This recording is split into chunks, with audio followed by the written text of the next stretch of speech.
प्रिय विद्यार्थियों, शुभ प्रभात। मैं आपका हिंदी अध्यापक धनीराम इप्टा। कल के वीडियो में मैंने आप लोगों को नया रास्ता उपन्यास के भाग 11 के बारे में बताया था और आज मैं आप लोगों को नया रास्ता का भाग 12वां है, इसके बारे में बताऊंगा। तो भाग 12 के बारे में आपको बताने के पहले मैं आप लोगों को एक बार भाग 11 का थोड़ा सा स्मरण करा देता हूं कि भाग 11 में आपने जाना था कि मीनू जब हॉस्टल में होती है तो उसे एक टेलीग्राम मिलता है जिसमें ये बताया जाता है कि उसके पिताजी की तबीयत बहुत ख़राब है और उसे तुरंत ही घर आना है। तो उसका जो दिन है बहुत मुश्किल में कटता है और फिर वो सोचती है कि मैं घर जाऊं, लेकिन तब तक शाम हो चुकी है तो माया उसे मना कर देती है। लेकिन अगले दिन वह पहली बस से ही मीरापुर पहुंच जाती है और वहां देखती है कि उसके पिताजी को हार्ट अटैक हुआ था। अपने पिताजी का हालचाल लेती है वो। मीनू रुकती है तो उसके दूसरे दिन उनकी बुआ जी और फूफा जी आ जाते हैं और बुआ जी फूफा जी रहते हैं एक रात। लेकिन अगले दिन जब वो जाने लगती हैं तो बुआ जी जाते जाते उनके पिताजी को आशा और मीनू की शादी की चर्चा कर देती हैं, जिससे उनके पिताजी की जो है कि मन खराब हो जाता है। लेकिन वो क्या करें, फिर वो मीनू को बुलाते हैं और उसकी शादी की चर्चा करते हैं। माँ ये दबाव भी डालती है कि वो जो है कि ये बोल दे कि हाँ ठीक है, शादी करने को तैयार है। लेकिन वो कहती है कि नहीं, मैं शादी तो नहीं कर सकती हूँ क्योंकि मेरा जो लक्ष्य है वो पूरा पालूँगी तभी मैं शादी करूँगी। तो यहाँ होता यह है, जब उसकी ऐसी बातें सुनते हैं तो पिताजी भी थोड़ा सोचते हैं। लेकिन वो ये कहती है कि आप चाहें तो आशा की शादी कर सकते हैं, मेरी वजह से आशा की शादी ना रोकिएगा। अगर उसके लिए कोई अच्छा घर मिले तो उसकी शादी कर दीजिए, मैं जब वकील बन जाऊंगी तभी मैं शादी करूंगी, ऐसा वो बोल देती है। और फिर वो अपने हॉस्टल जाने की तैयारी करने लगती है। तो माँ उसे आशीर्वाद देती है और हॉस्टल भेज देती है। अब आगे की जो कहानी है, आइए अब जानते हैं कि आगे अब 12 भाग में होता क्या है। तो भाग 12 में होता यह है कि ये कहानी अब मीनू के हॉस्टल की नहीं है और ये कहानी है मायाराम जी के घर की। तो मायाराम जी के घर में अमित की शादी की तैयारियां चल रही थी।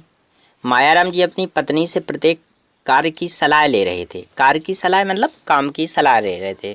होता भी यही है, परिवार में आपके पेरेंट्स होते हैं तो कोई काम कर रहे होते हैं तो वो दोनों एक दूसरे से सलाह लेकर ही काम करते हैं। तो बहुत सरल है ये, यहाँ कोई ज़्यादा ज़रूरत नहीं है किसी चीज़ को एक्सप्लेन करने की। लेकिन फिर भी जहाँ ज़रूरत होगी वहाँ हम एक्सप्लेन भी करेंगे। उन्होंने ये भी तय किया कि शादी के बाद प्रीति भोज देना है। प्रीति भोज जानते हैं ना आप लोग?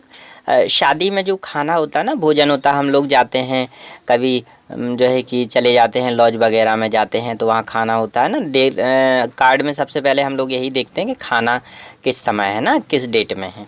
और शादी तो ठीक है, चलो बढ़िया है, हो ही जाएगी, खाने का ज़रूरत हो, उसी को हम लोग प्रीति भोज कहते हैं। अमित से पूछते हो तो वह कुछ नहीं बताता।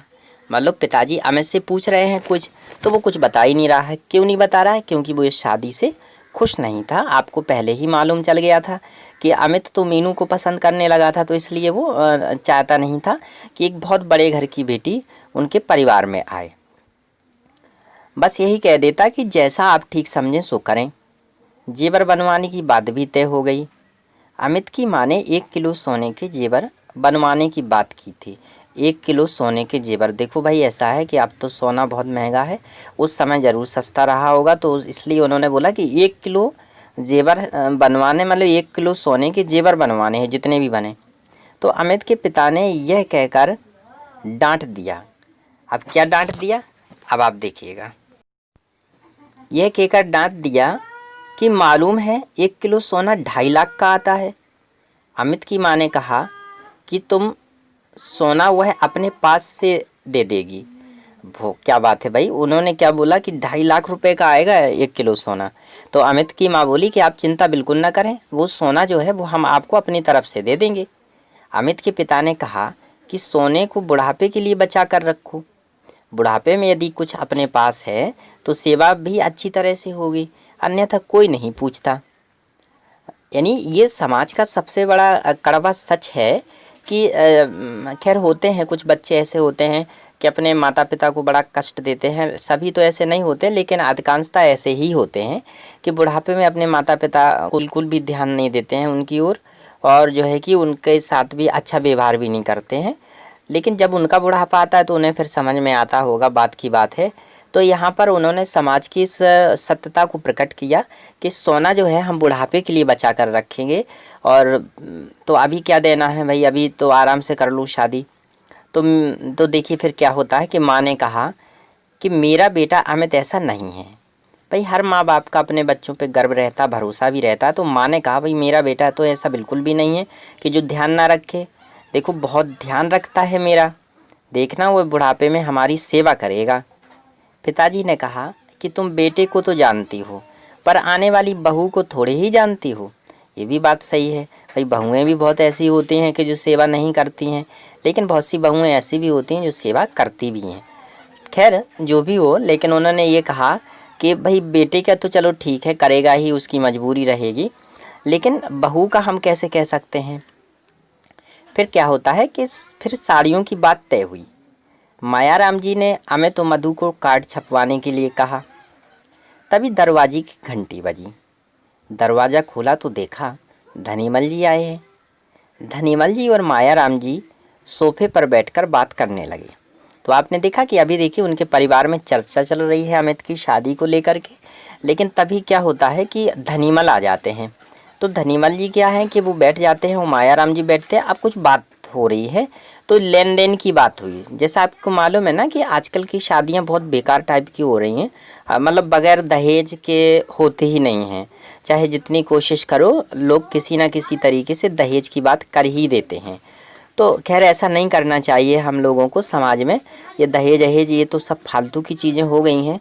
हाँ, आप अभी बच्चे हैं, लेकिन आप इस बात को समझ लीजिएगा कि देखिए दहेज नहीं देना चाहिए, क्योंकि अगर किसी को एक बहू की ज़रूरत है तो किसी को एक दामाद की ज़रूरत है। जब एक दूसरे की ज़रूरतें ही हैं तो यहाँ पर लेन देन की बात कहाँ से आ जाती है।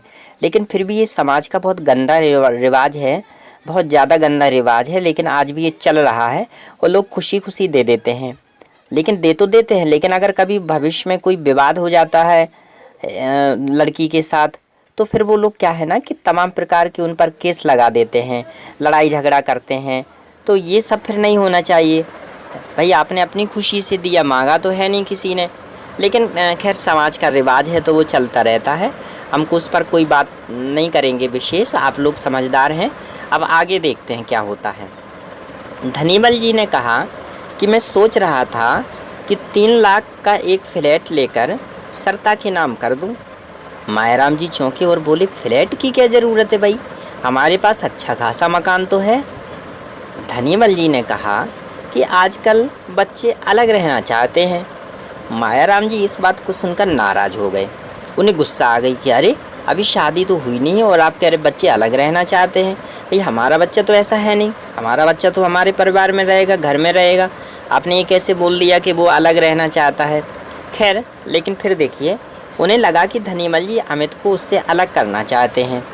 धनीमल जी ने यह बात बता दिया कि उनकी बेटी लाड़ प्यार में पली है, उसने एक गिलास पानी भी अपने हाथ से लेकर नहीं पिया है।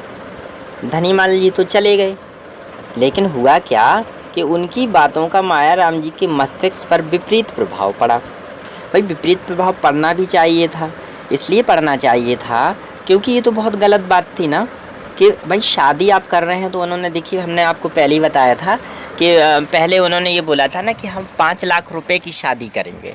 अब 5 लाख रुपए की शादी में उन्होंने क्या है ना कि बोल दिया कि 3 लाख रुपए का हम फ्लैट देंगे। अब 2 लाख में आप शादी कर लीजिए। अब ये बताइएगा कि उन्होंने पहले भाई जो वो उनकी पत्नी है ना मायाराम जी की यानी अमित की माँ, वो तो 5 लाख के लालच में आ गई थी। उन्होंने सोचा 5 लाख मिलेगा ही, शादी का अलग से हो जाएगा कुछ।